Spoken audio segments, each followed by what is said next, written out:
ഭീഷണിയായ വന്യമൃഗങ്ങളെ കൊല്ലാൻ, അതിനെ വെടിവെക്കാൻ എന്നാണ് പറഞ്ഞത്. അതിന് കേന്ദ്ര സർക്കാരിന്റെ അനുമതി തേടാനുള്ള ഒരു തീരുമാനം സംസ്ഥാന മന്ത്രിസഭ എടുത്തിരിക്കുന്നു എന്നുള്ളൊരു വാർത്തയാണ് ഇവിടെ വന്നിട്ടുള്ളത്.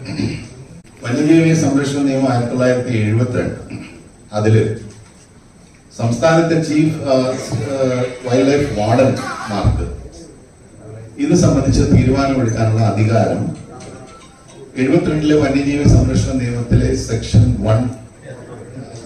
11(1)(a) പ്രകാരം 11(1)(a) പ്രകാരവും അതുപോലെ തന്നെ സെക്ഷൻ 11(1)(b) പ്രകാരം സ്റ്റേറ്റ് വൈൽഡ് ലൈഫ് വാർഡന്മാർക്ക് ഉചിതമായ ഓരോ സ്ഥലത്തെയും സാഹചര്യങ്ങൾ പരിഗണിച്ച് ഉചിതമായിട്ടുള്ള നടപടി സ്വീകരിക്കാം.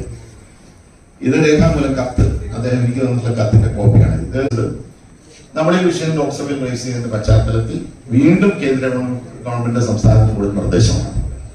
അത് വനംവകുപ്പിലെ ഉന്നത ഉദ്യോഗസ്ഥനാണ്, additional chief secretary government of Kerala, വനംവകുപ്പിന്റെ ചുമതലയുള്ള അഡീഷണൽ ചീഫ് സെക്രട്ടറി തന്നെയാണ് കൊടുത്തിട്ടുള്ളത്. ഇതൊന്നും നമ്മുടെ മന്ത്രിസഭ അറിയാതെ പോകുന്നു. അതിൽ ആർഗൻ കമ്മിറ്റി രൂപീകരിക്കുന്ന കാര്യം പറഞ്ഞില്ല. ഇനി ആർഗൻ കമ്മിറ്റി രൂപീകരിക്കണം തന്നെ വെക്കുക.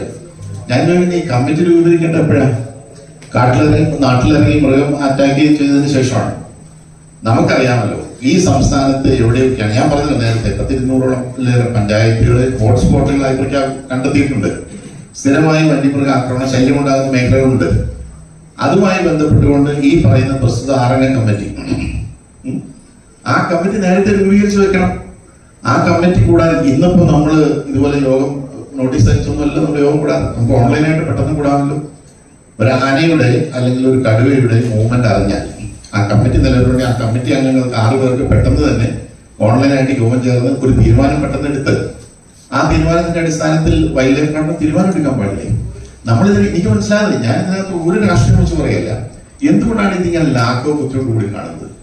അല്ല, കമ്മിറ്റി ഒന്നും ഉണ്ടാക്കാനൊന്നും ഒരു പാടുമില്ല, കമ്പനി തീരുമാനം എടുക്കാൻ ഒരു പാടുമില്ല. ഇത് നമ്മൾ ഫലപ്രദമായി ഗവൺമെന്റ് ഇച്ഛാശക്തിയോടുകൂടി നിർദ്ദേശം കൊടുക്കുക എന്നുള്ളത്. പ്രധാനപ്പെട്ട മുഖ്യമന്ത്രി ഒരു കാര്യം പറഞ്ഞല്ലോ, കാട്ടുപന്നിയെ കൊന്നാൽ അതിന്റെ പുറകെ ഉദ്യോഗസ്ഥന്മാര് മണ്ണെണ്ണ ഒഴിച്ചാണോ വെളിച്ചെണ്ണ ഒഴിച്ചാണോ അതിനെ കൈകാര്യം ചെയ്യുന്നത് നോക്കാൻ പോകണ്ട എന്ന് ബഹുമാനപ്പെട്ട മുഖ്യമന്ത്രി പറഞ്ഞില്ലേ. അപ്പൊ ഉറച്ചൊരു തീരുമാനം എടുക്കുക എന്നുള്ളതാണ്. ഇത്രയും നമ്മളുടെ കയ്യിൽ ഇരിക്കുമ്പോൾ നമ്മൾ നടപടി എടുത്താൽ എന്ത് ചെയ്യുമെന്നാണ് പറയുന്നത്. കേന്ദ്ര ഗവൺമെന്റ് അങ്ങനെ ചെയ്യാൻ പറ്റില്ല എന്ന് പറയും. ഇത് സംസ്ഥാന ഗവൺമെന്റ് എടുക്കേണ്ട തീരുമാനമാണ്. എന്തിനാണ് ഇതിനകത്ത് ഭയക്കുന്നതും പേടിക്കുന്നത് എനിക്ക് മനസ്സിലാകുന്നില്ല.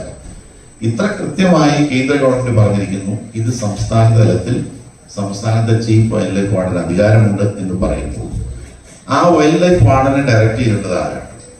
സംസ്ഥാനത്തിന് അധികാരത്തിന് ഗവൺമെന്റാണ്. ആരുമായിക്കൊള്ളട്ടെ, ഇതിനകത്ത് വേറെ രാഷ്ട്രീയമൊന്നുമില്ല. നമ്മുടെ ജനങ്ങളുടെ ജീവന്റെയും സ്വത്തിന്റെയും പ്രശ്നമാണ്, പ്രത്യേകിച്ച് ജീവന്റെ പ്രശ്നമാണ്. നമ്മളിപ്പോ ഒരു പരമാവധി ഇവിടെ കൊടുക്കുന്ന കോമ്പൻസേഷൻ എന്ന് പറയുന്നത് 10 ലക്ഷം രൂപയാണ്. ആ 10 ലക്ഷം രൂപ കേന്ദ്ര ഗവൺമെന്റ് തരുന്നതാണ്.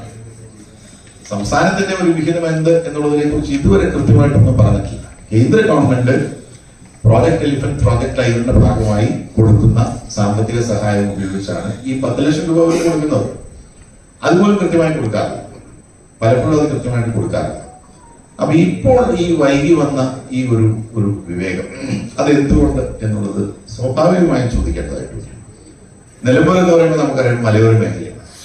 വന്യമൃഗ ആക്രമണ പ്രശ്നങ്ങൾ സ്ഥിരമായി ഉണ്ടാകുന്ന ഒരു മേഖലയാണ്.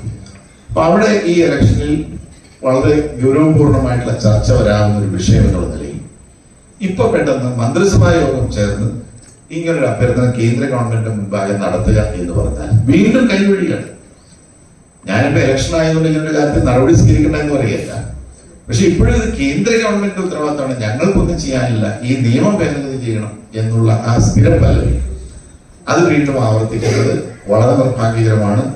നിലമ്പൂരിലെ വോട്ടർമാർ, മലയോര മേഖലയിലെ സാധാരണക്കാരായിട്ടുള്ള കർഷകർ, തൊഴിലാളികൾ അടങ്ങുന്ന ജനവിഭാഗങ്ങളാണല്ലോ ഈ മലയോര മേഖലയോടൊക്കെ ചേർന്ന് ജീവിക്കുന്നത്. ആ സാധാരണക്കാരാണ് ഈ വന്യമൃഗ ആക്രമണങ്ങൾക്ക് ഏറ്റവും